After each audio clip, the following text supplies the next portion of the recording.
কাক ও জলের কলসি। গরমকালের দুপুর, চারিদিকে রোদে খা খা করছে। এমন সময় একটি কাকের খুব পিপাসা পেয়েছিল। জলের খোঁজে সে এদিক ওদিক উড়ে বেড়াতে লাগলো। অনেক খুঁজেও কাছাকাছি কোথাও সে এক ফোঁটা জল পেল না। এমন সময় সে দেখল কিছু দূরে গাছের নিচে একটা মাটির কলসি পড়ে আছে। কলসিতে খানিকটা জলও আছে।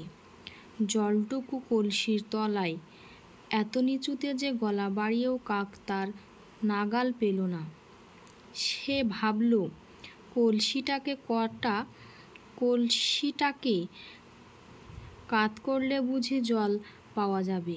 তাই সে কলসিটাকে একটু কাত করতেও চাইল, কিন্তু কলসিটা ছিল বেজায় ভারী, একটুও নড়াতে পারল না। তখন কাক নানা উপায়ের কথা ভাবতে লাগলো। এমন সময় কাক দেখতে পেল কিছু দূরে কতগুলো নুড়ি পড়ে আছে। তখনই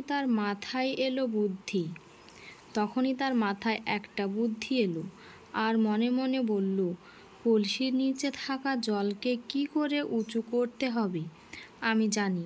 সে ঠোঁটে করে একটা নুড়ি এনে কলসিতে ফেলতে লাগলো।